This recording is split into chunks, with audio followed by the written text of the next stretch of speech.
Good morning everyone, my name is Tarunpal Gandhi और बड़े ही दिनों से मैं ये चीज़ आपके साथ डिस्कस करना चाह रहा था और अब मौका भी मिल गया है।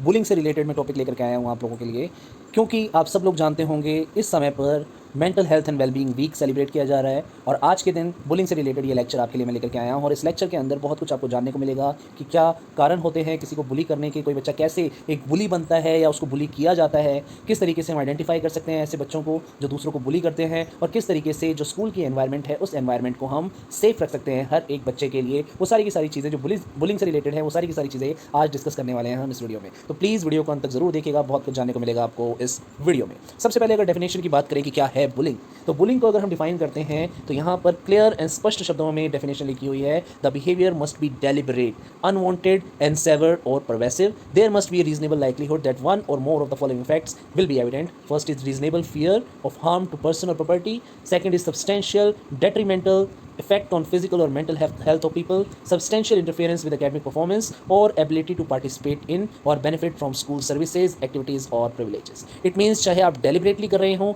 चाहे आपसे गलती से हो रहा हो, कोई भी कारण हो जिससे आपके द्वारा किसी और को परेशान किया जा रहा हो या आपके एक्ट से कोई और परेशान हो रहा हो, वो सारे का सारा बुलिंग के अंदर आता है। चाहे आप उसको जानबूझकर कर रहे हो, चाहे वो आपसे हो रहा हो। लेकिन इसमें तीन चीज़ें इन्वॉल्व हैं। वो तीन चीज़ें आपको क्या ध्यान में रखनी है कि जो भी चीज़ आप कर रहे हो, अगर उससे किसी को हार्म हो रहा है, चाहे वो पर्सन हो, चाहे वो प्रॉपर्टी हो, आप किसी को मेंटली या फिजिकली परेशान कर रहे हो, या फिर किसी बच्चे को, आप बच्चे जो स्कूल के अंदर पढ़ते हैं, होता है ऐसा बहुत कि सीनियर बच्चे जो हैं वो जूनियर बच्चों को परेशान करते हैं। तो अगर कोई भी बच्चा किसी को कोई बात कह रहा है और उसकी वजह से उसके ऊपर मेंटली कोई इफेक्ट पड़ रहा है जिसकी वजह से उसकी एकेडमिक परफॉर्मेंस वो कम हो रही है, या फिर जो स्कूल की और सर्विसेज हैं, स्कूल के अंदर जो और चीज़ें होती हैं, जो इवेंट्स होते हैं, वो उसमें पार्टिसिपेट नहीं कर पा रहा है, तो आप कहीं ना कहीं उस बच्चे को बुली कर रहे हो, उस बच्चे को मेंटली परेशान कर रहे हो। तो ये सारे के सारे बुलिंग के पार्ट हैं। डेफिनेशन को वाइड रखा है यहाँ पर मैंने कि सारी की सारी चीज़ें यहाँ पर कवर हो जाएं। तो ये तीन चीज़ें बहुत इंपॉर्टेंट है जो आपको ध्यान रखनी है। बात करते हैं टाइप्स ऑफ बुलिंग की। तो डिफरेंट टाइप्स होते हैं बुली के। फर्स्ट है फिजिकल, आप किसी को फिजिकली हार्म पहुंचा रहे हो, फिजिकली नुकसान पहुंचा रहे हो। जैसा कि आप फर्स्ट इमेज में देख सकते हैं कि ये बच्चा दूसरे बच्चे को फिजिकली यहाँ पर झंझोड़ रहा है, उसको नुकसान पहुंचाने की कोशिश कर रहा है। सेकंड है वर्बल और नॉन वर्बल, जैसा कि सेकंड इमेज में आपको दिखाई दे रहा होगा कि आपकी बातों से या आपके एक्शन से अगर किसी को मेंटली कोई परेशानी हो रही है, that is a part of bullying. Third है सोशल और रिलेशनल। कई बार क्या होता है कि हम किसी एक बच्चे को पसंद नहीं करते हैं, तो उस बच्चे को अपने ग्रुप से क्या करते हैं, उसको साइड रखने की कोशिश करते हैं, उसको अलग रखने की कोशिश करते हैं, उसको एक्सक्लूड करके चलते हैं। That is also a part of bullying.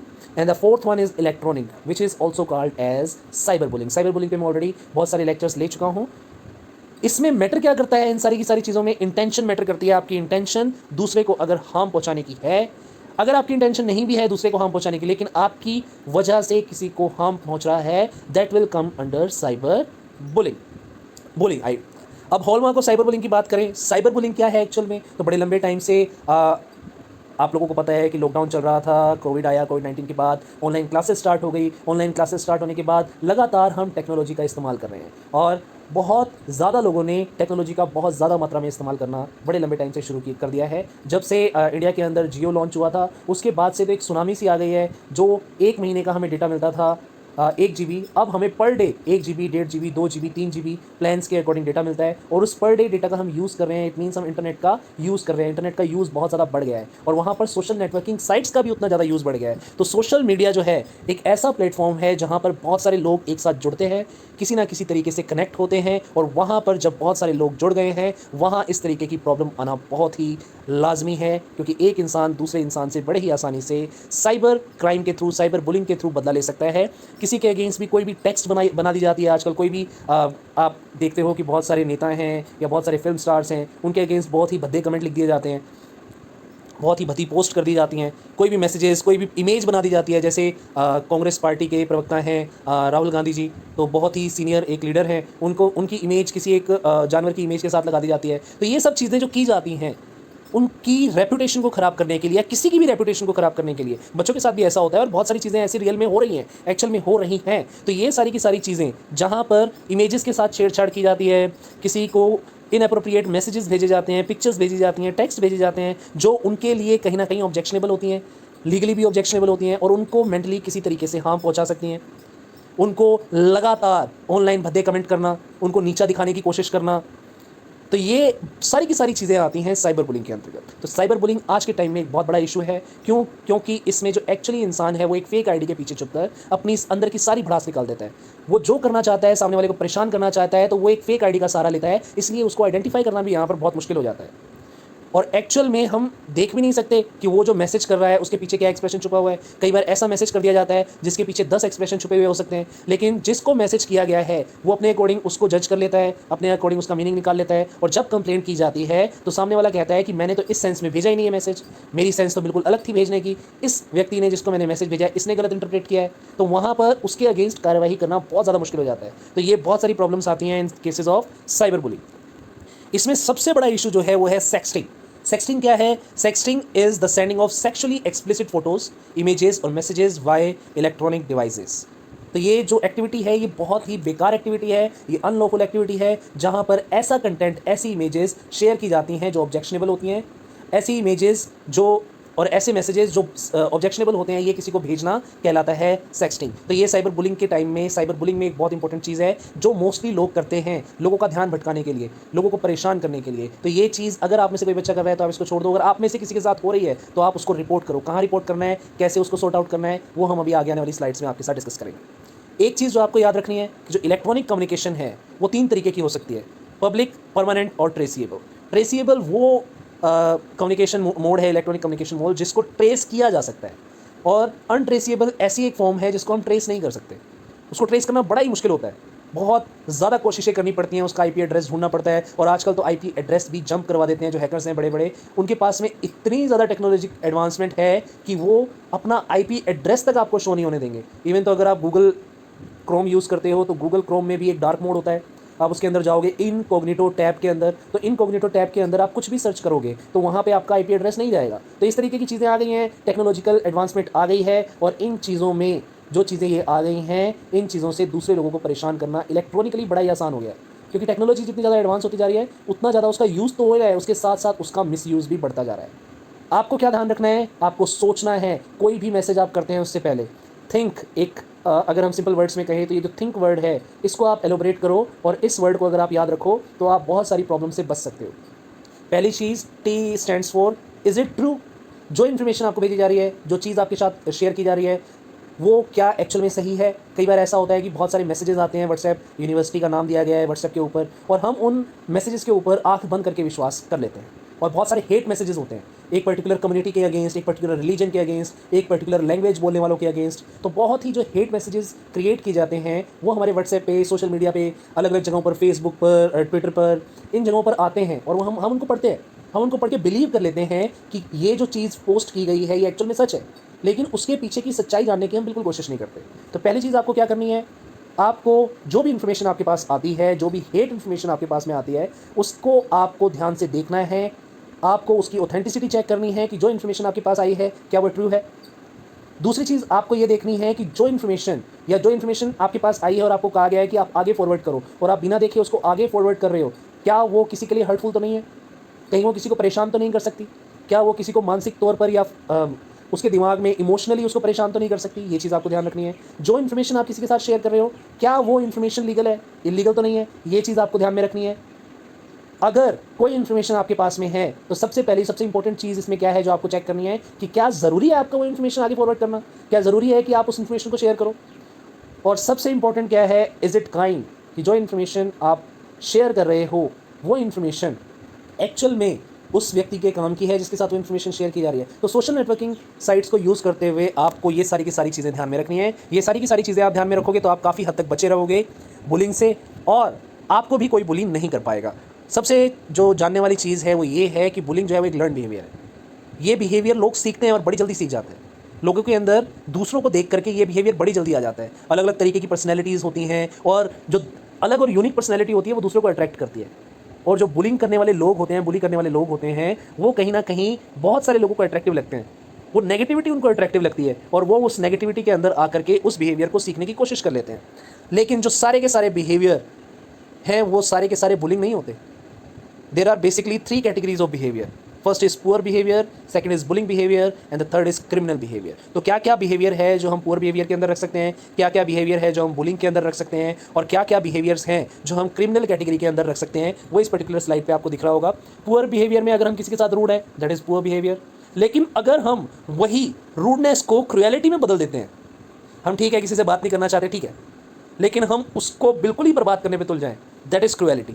और हम उसको बर्बाद करने के लिए इलीगल मीन्स का यूज़ कर दें, दैट इज़ क्रिमिनल। तो यहाँ पे सिंपली अगर आप देखोगे पुअर बिहेवियर के अंदर अगर आप रूड हो, ठीक है, it is good to be rude with someone, लेकिन आप क्रूअल नहीं हो सकते। क्रूअल हो तो आप बुलिंग में आ जाओगे, और वही क्रुएलिटी जब इलीगल तरीके से उसको परेशान करने के लिए आप इलीगल मीन्स यूज़ करने लग जाओगे, that will come under criminal behaviour. तो ये चीज़ आप ध्यान रखो कि पुअर बिहेवियर बहुत ही जल्दी लीड कर लेता है बुलिंग बिहेवियर पे, और बुलिंग बिहेवियर बहुत ही जल्दी पहुंच सकता है क्रिमिनल बिहेवियर पे। तो अपने बिहेवियर को आप कंट्रोल रखो, अपने मन को काबू में रखो, आप अपने इमोशंस को काबू में रखो। आप अपने इमोशंस को काबू में रखोगे तो आधी से ज़्यादा जंग जो है वो आप वैसे ही जीत जाओगे। पुअर बिहेवियर में जैसे कि मैं आपको बता रहा था, insensitive, thoughtless, inconsiderate, selfish, random, isolated, unintentional, तो ये सारे के सारे पुअर बिहेवियर के अंदर हम कैटेगराइज कर सकते हैं। और जो इंपॉर्टेंट है बुलिंग बिहेवियर के अंदर कैटेगराइज करना, जैसे कि मैंने आपको बताया, cruelty, predatory, persistent, consistent, pervasive, intentional and targeted, ये सारे के सारे आएंगे बुलिंग बिहेवियर के अंदर। और यही क्रिमिनल बिहेवियर का कब रूप ले लेता है, when it is crime, it is hate crime, it is assault, it is rape, it is child abuse, then it comes under the criminal behaviour. Bullying और टीजिंग में भी बहुत अंतर होता है। किसी को बुलिंग करना और किसी को टीज करना, दोनों में अंतर है। क्या अंतर है वो हम देखेंगे स्लाइड के ऊपर। Bullying is unwanted behaviour and has the intention and और outcome of inflicting harm. There is no desire to be friends. यहाँ पर फ्रेंड बनने की डिजायर नहीं होती बुलिंग में। इंटेंशन क्या है स्टार्टिंग से ही कि हम सामने वाले को हार्म करेंगे, फिजिकली हार्म करें, इमोशनली हार्म करें, या फिर हम उसको मेंटली हार्म करें, हम उसको हार्म करेंगे, हम उसको बुली करेंगे। Teasing can be hurtful but there is no intent to harm the relationship and there is a desire to preserve the relationship. जो टीजिंग होती है वो हर्टफुल तो हो सकती है, बट उसमें इंटेंशन जो है वो हार्म पहुंचाना नहीं होती। जो रिलेशनशिप है उसको मेंटेन करने की इंटेंशन होती है, जस्ट छेड़ने की एक आप कह सकते हो कि इंटेंशन होती है, उससे ज़्यादा उसको कुछ नुकसान पहुंचाने की यहाँ पे इंटेंशन नहीं होती। तो ये बहुत ही इंपॉर्टेंट डिफरेंस है बुलिंग और टीजिंग में। बुलिंग और कन्फ्लिक्ट में भी डिफरेंस होता है। Bullying is one sided, conflict is any disagreement. अगर आपका कोई भी डिसएग्रीमेंट है दैट इज़ कन्फ्लिक्ट। हो सकता है आपके विचार ना मिलें किसी के साथ में, ठीक है, आपके विचार किसी के साथ नहीं मिल रहे, इट मीन्स कि आप उससे कन्फ्लिक्ट में हो, डिसएग्रीमेंट में हो। स्ट्रगल हो सकता है, क्लैशेज और फाइट्स बिटवीन टू और मोर पर्सन्स ऑफ इक्वल पावर। ऐसा भी हो सकता है कि दो इक्वल पावर के लोग हों, उनके बीच में कोई क्लैशेज हो, उनके बीच में कोई फाइट हो, पावर दिखाने की जंग हो। ऐसा हो सकता है, ऐसा क्लास के अंदर होता है। जब दो बच्चे मॉनिटर बना दिए जाते हैं, फर्स्ट और सेकंड, तो सेकंड मॉनिटर सोचता है कि मैं फर्स्ट से बेटर करूं, फर्स्ट मॉनिटर सोचता है मैं सेकंड से बेटर करूं ताकि टीचर मुझे ज़्यादा लाइक करे। तो ये चीज़ें आती हैं, बॉयज़ और गर्ल्स में भी ये चीज़ें आती हैं कि वो जो मॉनिटर है उसको टीचर ज़्यादा पसंद ना करे, मुझे ज़्यादा पसंद करे। ये कोशिश रहती है बच्चों की, और ये बच्चों की साइकोलॉजी है कि वो चाहते हैं कि वो अगर पावर में आ गए हैं, उनको पावर दी गई है, टीचर के क्लोज रहना उनको पसंद है, तो वो क्लोज रहना चाहेंगे टीचर की, उस पावर को इस तरीके से यूज़ करना चाहेंगे कि टीचर्स उनको पसंद करें। ये कन्फ्लिक्ट्स आते हैं, they typically disagree on a specific item, both parties are engaging in the behaviour. वहीं बुलिंग की बात करें तो बुलिंग वन साइडेड है, it is significant by imbalance of power. यहाँ पे देखो पावर का इम्बैलेंस हो जाता है। जो इंसान ज़्यादा ताकतवर है वो कोशिश करता है कि कम ताकतवर इंसान को दबाया जाए, उसको परेशान किया जाए, उसको इस हद तक परेशान किया जाए कि वो या तो माफ़ी मांग ले, या रोने लग जाए, या गड़गड़ाने लग जाए, या फिर उसको किसी तरीके से हार्म पहुंचा दिया जाए। Where one person is the clear aggressor and the other is seemingly powerless to fight back। जहाँ पे एक इंसान बिल्कुल एग्रेसिव तौर पे दूसरे के ऊपर हमला करने की कोशिश करता है, उसको हार्म पहुंचाने की कोशिश करता है, और दूसरा जो है उसके पास इतनी पावर नहीं होती कि वो सामने वाले के साथ में मुकाबला कर सके और उस मुकाबले को करके उसको फाइट बैक दे सके। सबसे ज़्यादा टारगेटेड ग्रुप कौन सा है, किस ग्रुप को सबसे आसानी के साथ बुली किया जा सकता है? फर्स्ट है स्टूडेंट्स हु आर ओवरवेट और whose appearance is somehow different from others. किसी की अपीयरेंस दूसरे से अलग है, मोटा है, थोड़ा सा हो सकता है उसका कॉम्प्लेक्शन जो है वो डार्क हो सकता है कोई बच्चा जो है हाइट में कमज़ोर हो, हाइट में कम हो। ऐसे बच्चे जो है उनको टारगेट किया जाता है, उनको टारगेट करना भी आसान होता है क्योंकि वो डिफरेंट दिखाई देते हैं बाकी बच्चों के मुकाबले। The socially isolated, those with at least 5 friends are rarely targeted. जिनके फ्रेंड्स कम होते हैं, जो अकेला रहना पसंद करते हैं, जो रिजर्व किस्म के लोग होते हैं, रिजर्व किस्म के बच्चे होते हैं, उनको टारगेट करना बड़ा आसान होता है। LGBTQ और those perceive to be lesbian, gay, bisexual, transgender, इन लोगों को बड़ा ही आसान होता है टारगेट करना, और इन लोगों को टारगेट किया जाता है। ऐसे लोगों की कमियों के जो है मजाक उड़ाया जाता है। Members who are perceive to be part of an ethnic, racial, religious group identified as causing a national disaster, tragedy.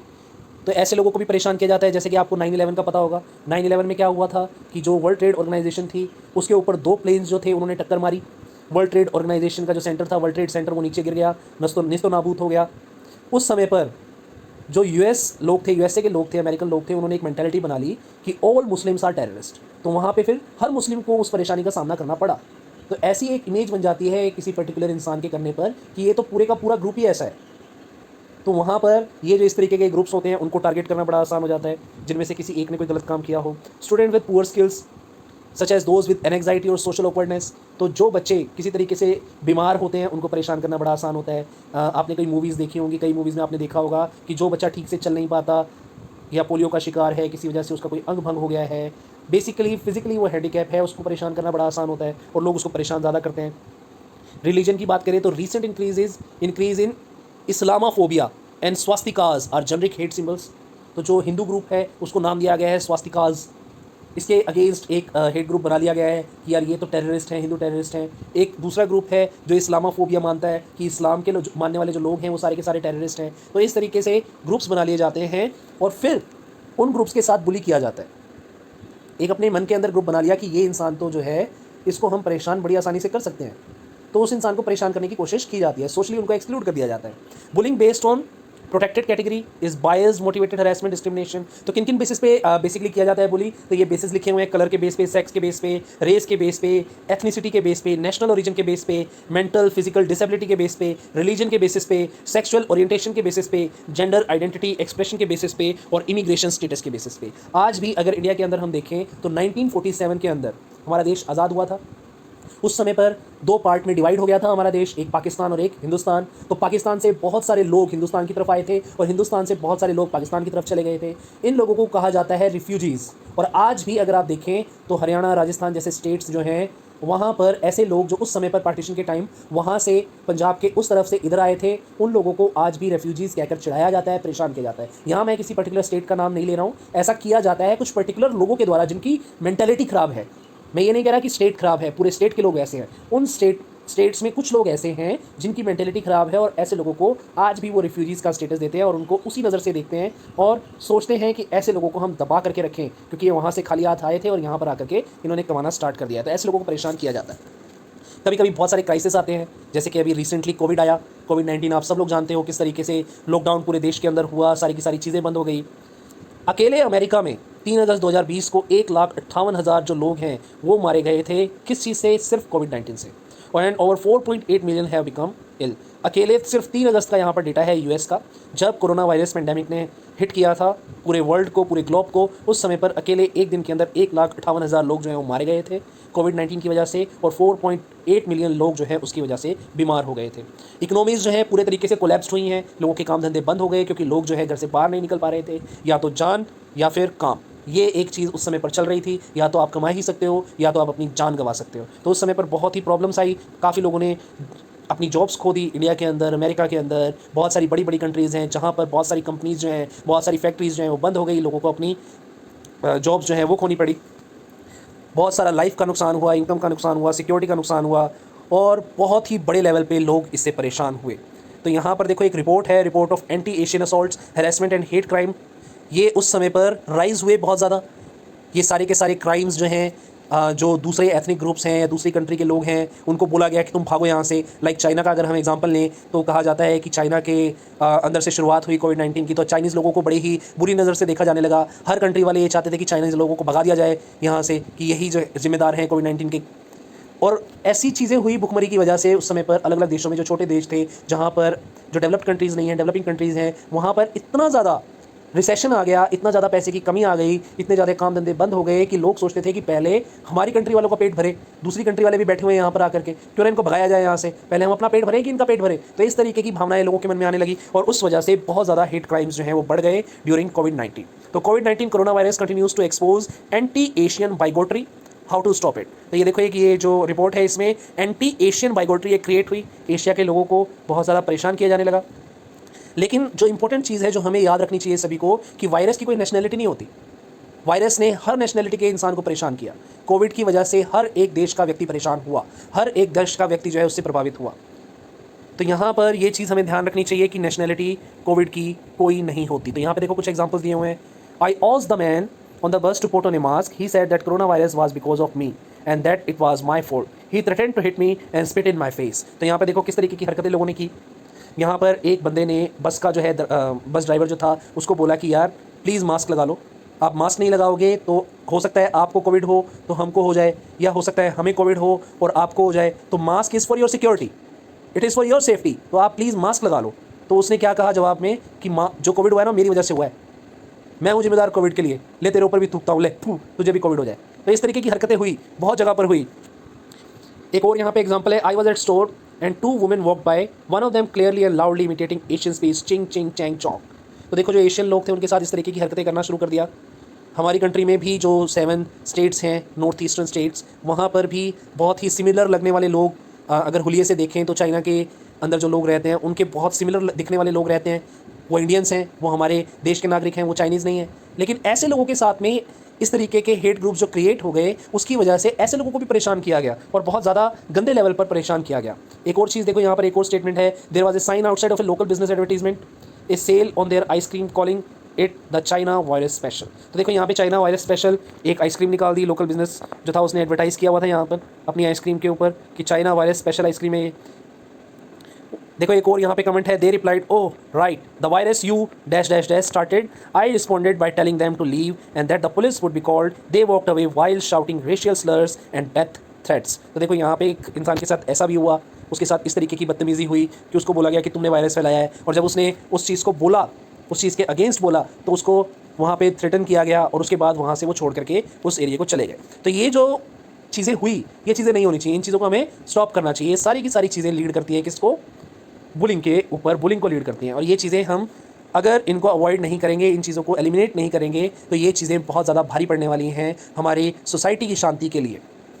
Step up, speak up and interrupt, ये 3 चीज़ें आपको याद रखनी है। अगर कोई भी इस तरीके की प्रॉब्लम आपके साथ होती है, आपको परेशान करने की कोशिश की जाती है, तो आप स्टेप उठाएं, उस प्रॉब्लम को डिस्कस करें, अपने टीचर्स के साथ डिस्कस करें, आपके स्कूल के अंदर काउंसलर होता है उसके साथ डिस्कस करें। अगर आपके स्कूल के अंदर काउंसलर नहीं है तो ऐसे टीचर के साथ जिसके साथ आप कंफर्टेबल हैं वो चीज़ डिस्कस करें। अगर ऐसा कोई टीचर नहीं है जिसके साथ आप कंफर्टेबल हैं तो आप प्रिंसिपल के साथ जाकर डिस्कस कर सकते हैं। अगर प्रिंसिपल भी आपको लगता है कि ट्रस्टवर्दी नहीं है तो आप अपने पेरेंट्स के साथ डिस्कस करो, आप अपने बड़े भाई बहन के साथ डिस्कस कर सकते हो। ये चीज़ें आप डिस्कस करो।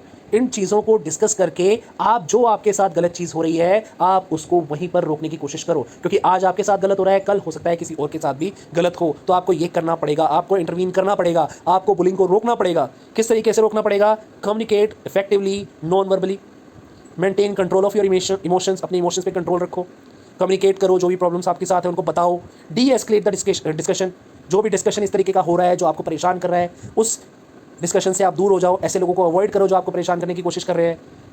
उन लोगों का बिहेवियर आइडेंटिफाई करो, उस बिहेवियर के बारे में डिस्कस करो अपने से बड़े लोगों के साथ में।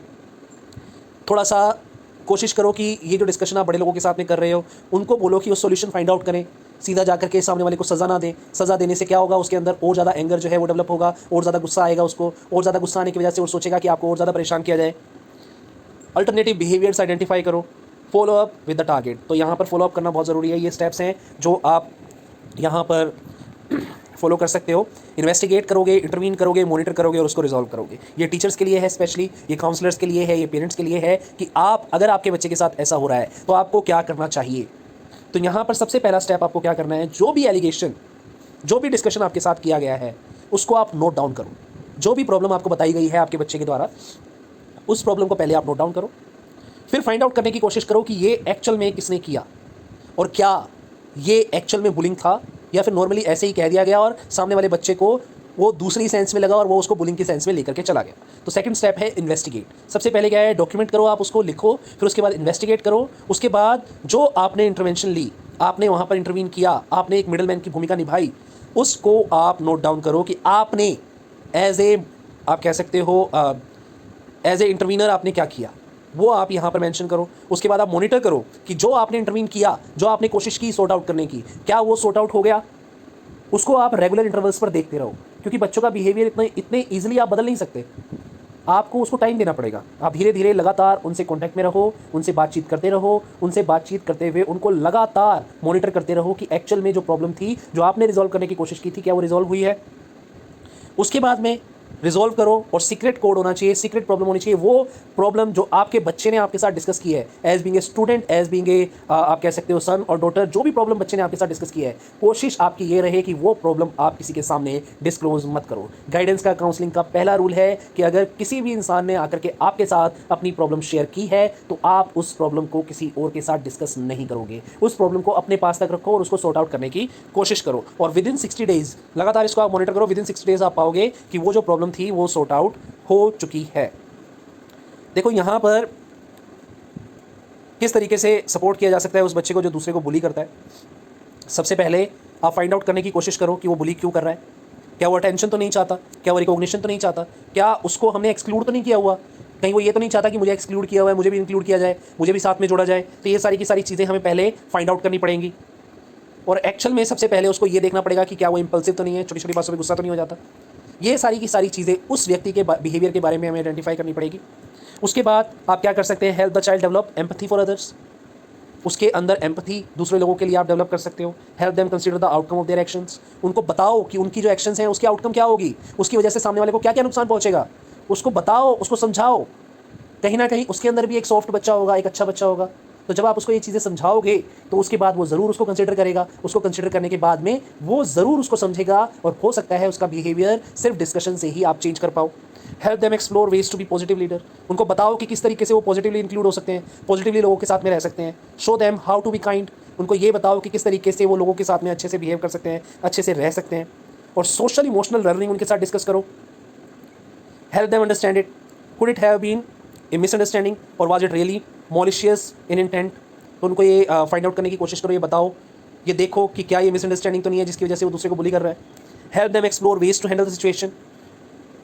अवॉइड द पर्सन और सिचुएशन, सिंपली आप अवॉइड भी कर सकते हो उसको। डू नॉट आइसोलेट, सबसे इंपॉर्टेंट चीज़, उसको आइसोलेट मत करो।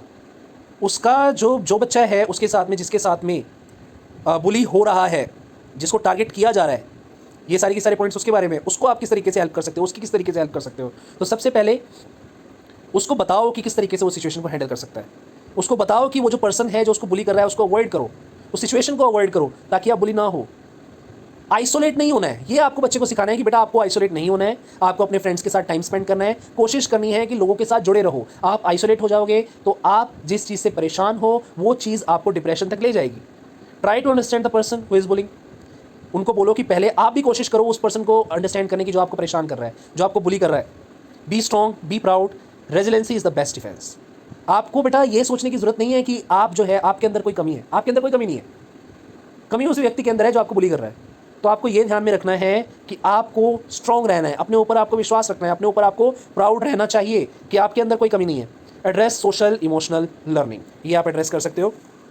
स्कूल वाइड स्ट्रेटजीज़ क्या हो सकती है, स्कूल के अंदर हम क्या स्ट्रेटजीज़ जो हैं वो अपना सकते हैं। सबसे पहले support student led opportunities and campaigns for positive inter group interaction. तो पॉजिटिवली उनको इंक्लूड कर सकते हैं, कैंपेन ऑर्गेनाइज कर सकते हैं जहाँ पर इंटरेक्शन हो बच्चों की आपस में। पॉजिटिवली ये अपॉर्चुनिटीज़ दे सकते हैं हम बच्चों को कि वो आपस में मिले जुलें, आपस में उनके बीच में एक डायलॉग हो, डिस्कशन हो। उस डिस्कशन की वजह से, उस इंटरेक्शन की वजह से चांसेस बहुत कम हो जाएंगे बुलिंग के। सेकंड क्या कर सकते हैं हम, डेवलप बड़ी और मेंटर सिस्टम। मैंने कोशिश भी की थी अपने स्कूल के अंदर ये मेंटर सिस्टम जो है वो डेवलप करने की। तो ये मेंटर सिस्टम डेवलप किया जा सकता है, बड़ी सिस्टम डेवलप किया जा सकता है स्कूल के अंदर, जहाँ पर जो सीनियर बच्चे हैं वो जूनियर बच्चों को बच्चों के मेंटर बनाए जाएँ। वो मेंटरशिप प्रोग्राम एक चालू किया जाए, वो मेंटर बनाए जाएंगे तो वो उनके साथ में टाइम स्पेंड करेंगे, उनके अंदर वैल्यूज़ डेवलप करने की कोशिश करेंगे, जिससे बुलिंग के चांसेस बहुत ज़्यादा स्कूल में घट जाएंगे। सुपरवाइज हॉटस्पॉट्स, ऐसे हॉटस्पॉट्स होते हैं जहाँ पर बुली करने के चांसेस बहुत ज़्यादा होते हैं। लाइक फॉर एन एग्जांपल अगर हम लें तो लंच टाइम में, प्लेग्राउंड में, ये जो सिचुएशंस हैं, ये जो टाइम है, ये स्पॉट्स हैं, यहाँ पर बहुत ज़्यादा चांसेस होते हैं बुलिंग करने के। तो इन स्पॉट्स को हम सुपरवाइज़ कर सकते हैं। इनको सुपरवाइज़ करके वहाँ पर जो चांसेस बुलिंग के बढ़ सकते हैं उनको एलिमिनेट कर सकते हैं। Provide regular diversity trainings, regular diversity trainings हम जो है वो प्रोवाइड कर सकते हैं। एड्रेस सोशल इमोशनल लर्निंग, तो ये हम चीज़ें कर सकते हैं जब हम बुलिंग को स्कूल के अंदर हैंडल कर रहे होंगे। तो स्कूल लेवल पर देखो यहाँ पर वार्निंग लिखी हुई है। सबसे पहले do not bullying awareness campaigns, do not do bullying awareness campaigns. मतलब क्या है कि बुलिंग अवेयरनेस कैंपेन्स अगर आप स्कूल में लगाओगे तो उससे क्या होगा कि जो बुली करने वाला बच्चा है उसको बहुत सारे तरीके जो हैं बुली करने के पता लगेंगे। यहाँ पर मैंने भी लिमिटेड तरीके ही डिस्कस किए हैं ताकि उनको आइडिया ना दें हम कि बुली करने के और भी तरीके हो सकते हैं। तो यहाँ पर लिमिटेड तरीके मैंने इसलिए डिस्कस किए हैं क्योंकि हमारे कैंपेन के थ्रू किसी को आइडिया नहीं मिलना चाहिए कि आप इस तरीके से भी लोगों को परेशान कर सकते हो, आप इस तरीके से भी लोगों की पर्सनल लाइफ के अंदर इंटरफेयर कर सकते हो। वो तरीके बच्चों को पता नहीं चलने चाहिए, इसलिए हमें बुलिंग अवेयरनेस कैंपेन्स को अवॉइड करना चाहिए। Nobody needs to learn more ways to bully. Show examples of the opposite of bullying, pro social behaviors. तो जो बुलिंग है उसके एग्जाम्पल्स नहीं देने हमें एग्जाम्पल्स देने हैं प्रो सोशल बिहेवियर्स के, बुलिंग के बिल्कुल अपोजिट। वो एग्जाम्पल्स हम बच्चों को दें। हम ये एग्जाम्पल्स ना दें कि उसने इसको बुली किया तो ऐसे हुआ, हम एग्जाम्पल्स दें कि वो एक साथ मिलकर के रहेंगे तो वो किस तरीके से बेटर वे में अपने आप को आगे बढ़ा सकते हैं, अपनी ग्रोथ कर सकते हैं, अपनी डेवलपमेंट पे काम कर सकते हैं। Bullying awareness trainings have the paradoxical effect of increasing bullying by increasing distrust, hypersensitivity and over identification of bullying। तो ये बेटा इन चीज़ों को लीड कर सकती है, डिस्ट्रक्ट कर सकती है, हाइपर सेंसिटिविटी को लीड कर सकती है, ओवर आइडेंटिफिकेशन और बुलिंग को लीड कर सकती है। इसलिए हमें कोशिश करनी चाहिए कि बुलिंग कैंपेन जो है वो ना किए जाए, बुलिंग के बारे में ज़्यादा डिस्कशन ना किया जाए, लेकिन बच्चों के साथ ये डिस्कशन ज़रूर किया जाए कि वो किस तरीके से एक साथ मिलजुल कर अपनी ग्रोथ के लिए काम कर सकते हैं, अपनी बेटरमेंट के लिए काम कर सकते हैं, अपनी डेवलपमेंट के लिए काम कर सकते हैं और आगे जाकर के एक बेहतर इंसान बन सकते हैं। किस तरीके से कलेक्टिव इंटेलिजेंस का वो यूज़ कर सकते हैं, that we should discuss with the students. The absolute best most effective guaranteed to work bullying program ever is you, the charismatic leader who promotes and models a school-wide culture of kindness, caring and respect, where all stakeholders are united in helping each other be their best। तो एक ऐसी environment हमें create करनी है school के अंदर जहाँ पर जितने भी स्टेक होल्डर्स हैं स्कूल के, हमारे विद्यालय के जितने भी स्टेक होल्डर्स हैं वो सारे एक साथ मिलजुल कर बेटरमेंट के लिए काम करें, स्कूल की बेटरमेंट के लिए काम करें, बच्चों की बेटरमेंट के लिए काम करें। एक ऐसी एनवायरनमेंट हमें जो है क्रिएट करनी है और ये पॉसिबल है तब जब एक ऐसा लीडर हमें मिले जो इन चीज़ों को एलिमिनेट करने में सक्षम हो, और वो लीडरशिप का काम यहाँ पर कर सकते हैं प्रिंसिपल। तो बेटा ये थी हमारी प्रेजेंटेशन बुलिंग के ऊपर। आई होप आपको ये वीडियो अच्छी लगी होगी। अगर आपको ये वीडियो अच्छी लगी है तो प्लीज़ इस वीडियो को लाइक ज़रूर कीजिएगा और हमारे चैनल को सब्सक्राइब करना ना भूलें। Thank you so much and may God bless you all.